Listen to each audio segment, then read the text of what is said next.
So Gary, tell me your reflections a couple of days after that opening game of the season win. You must be really pleased with how it all came together.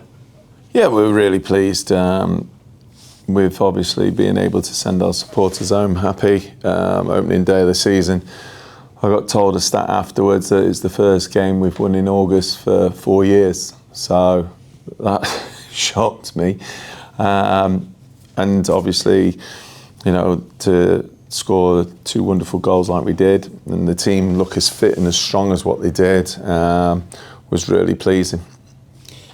I guess it immediately takes that pressure off, doesn't it? I mean, you weren't here 12 months ago, but we all remember it. The first game, get the win, and then move on. Yeah, I think, you know, from our point of view, how we approached the game was no different to our approach the very first one. And it's, you know, you want to do your best, you want to be as competitive as you can be, you want to run as hard as you can. And I thought we did all those things on Saturday, and, you know, then the outcome looks after itself. Is the challenge now to keep those levels, increase those levels in a different, perhaps more hostile environment?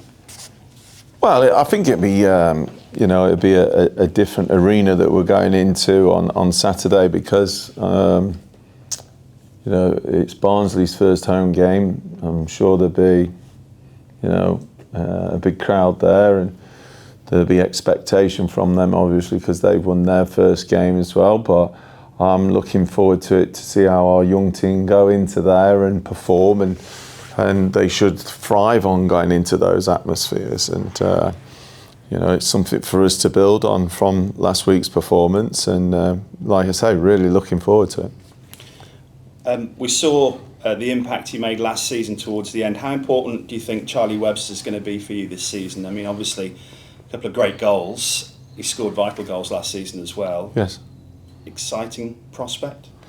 Oh, Charlie's got a hell of a potential, you know, with his ability that he's got. You only have to look at, and I said it after the game, his first goal is Premiership quality. The technique that he used, it wasn't, you know, at the time I thought it got deflected, but you watch it from behind the goal and the technique's wonderful, and you know, that is what he's got, and I'm pleased to say that he's working ever so hard at the other areas of the game that he needs to improve on. And one of those enabled him to get the second goal with his work rate. So we're really pleased from that point of view. It is only one game, and you know, the sky's the limit for the lad in that sense. But he has to, and he understands it. He knows he's got to keep working really hard on his game. What's the latest with Terence Van Kooten? You're waiting for the results of a scan, I understand. Yeah, he's as we speak. Yeah, as we speak, he'll be with the specialist at the moment, just assessing the results of that. Does it look seriously long term, or? I don't know. We'll know more after today, and that's why he's gone for this appointment. So, you know, since the injury, it's just not quite settled. So we'll know more after today. And what about Dylan Williams? Is he close? Yeah, no, fine. He trained all week. So, you know, he just wasn't quite ready for Saturday, but he's trained all week. So yeah, that's good to have him back in the squad. Big season for him, isn't it? Because he made an impact last season, but also now he's got his feet under the table and, you know, looking to establish himself, I guess.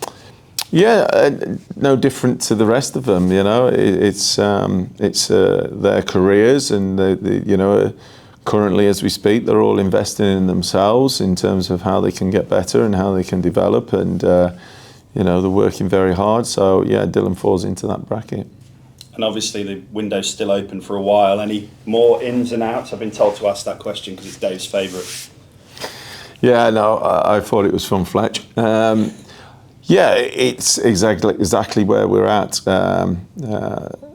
We're trying to bring a few in. That would obviously potentially lead to 1 or 2 games, but as we speak here now, there's nothing to report on that.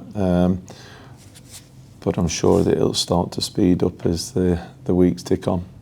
Thanks, Gary. Just on that, it feels like the calm before the storm. Yeah. In terms of because the wind gets stupid at the end. Yeah, it does. And we're in that period just before that. Yeah. Before that happens. Yeah. I mean, personally, and I've said it, I think it's ridiculous. I really do. we're talking about a great win last Saturday. We're talking about going to a fantastic arena on Saturday, and you're asking me about will he stay, will he not stay, who are you going to bring in? I think there has to be, and I think the feeling up and down the country amongst managers and coaches especially is that there's got to come to a point where you go, right, there's a cut-off date before the season starts, whatever it is, whether it's pre-season, your first week of July, or July the 31st is the cut-off, because you have the whole of May, you have the whole of June, you have the whole of July, whole of August to get it done. If you took August off and you're only left with 3 months, I'm sure we could all get done, because like you just said, it just goes ridiculous in the last week and especially the last day. Mm-hmm. And players' contracts run beyond the end of the season. Yeah, so it's like, I'm afraid it's one for the powers that be and above us all to try and sort out, but I think, like I say, the general consensus is it would suit everybody to, and I think the supporters as well, if you go and buy a shirt and you put somebody's name on it and 4 weeks later he's got sold and he's doffed down the line, as a parent, that's a big outlay, isn't it? Yeah, and a disappointed kid. Yeah. Yeah. Unless he goes to support the team he moves to. Which some do, yeah. Okay, let's go back to Saturday then. Yes. This thing you've got, which you told us last season you borrowed from Chris Wilder almost, with the centre-backs bombing on. It was evident again, Toby Surrick likes to do it. Yeah, no. And if I got it right, when he did, Kegs dropped in and protected that area.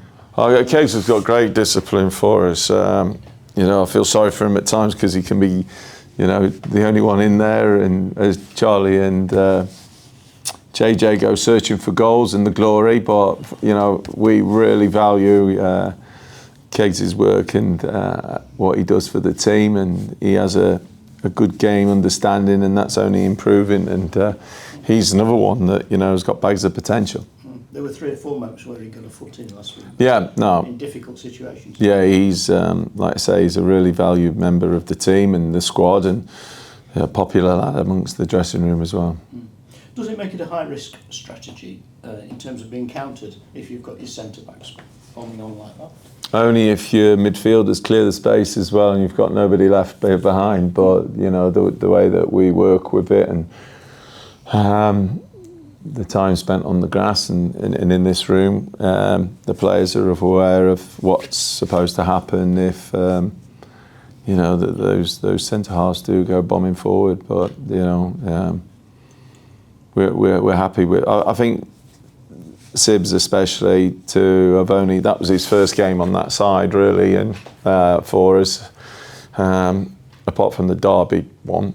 But that's pre-season. I thought he was terrific to, step in and play as well as what he did. And, he gives us a lot of pace at the back, but he also gives us that threat going forward. Yeah. I think it's exciting for supporters as well, because, certainly as a fan, when I saw him arriving at the byline and getting across, thinking, what's he doing there? Yeah. But so did I. It's great. But it's entertaining. Well, no, we want to try and be on the front foot. We want to try and, be creative, and we attack as a team and we defend as a team, and there's not too many restrictions on too many of them, and with the way we play, then they're encouraged to do that.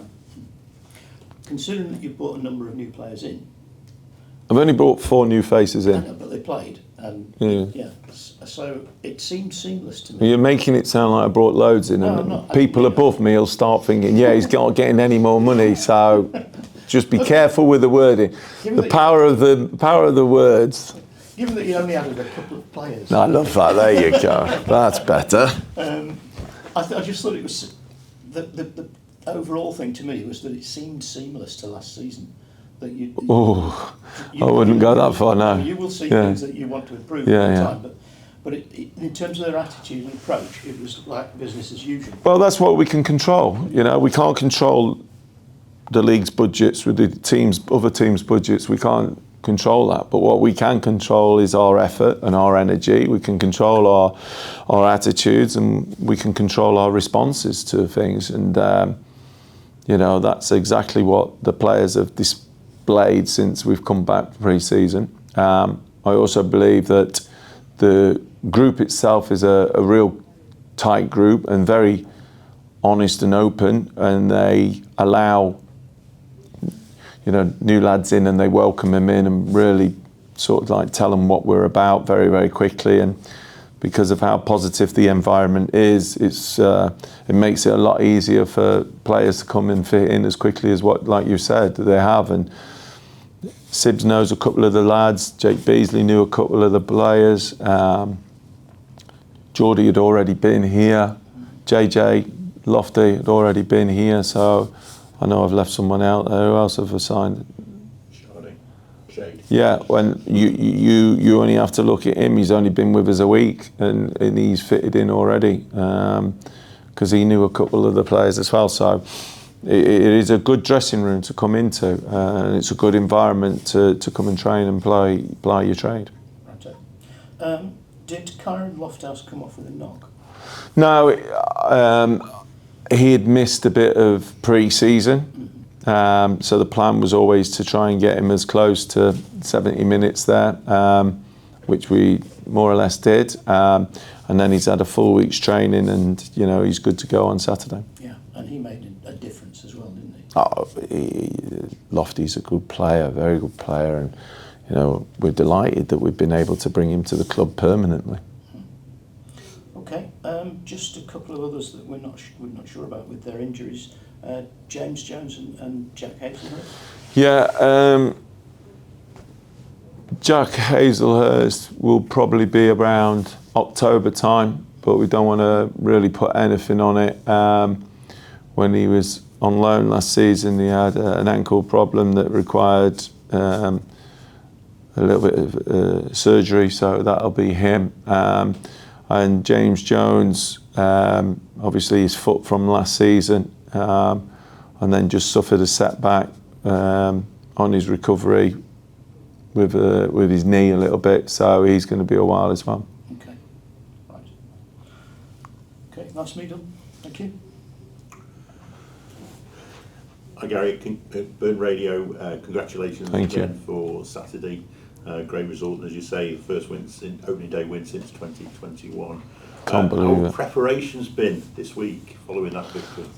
Yeah, players will always, you know, come bouncing in a little bit of extra spring in their step on the back of a win, and you know how they, you know, debrief the game themselves and how they've applied themselves this week has been very good. And you know, you just get the feeling that they're really looking forward to going, like I say, to a different arena and seeing what that's like, and we'll learn so much about them, and that's really important to us.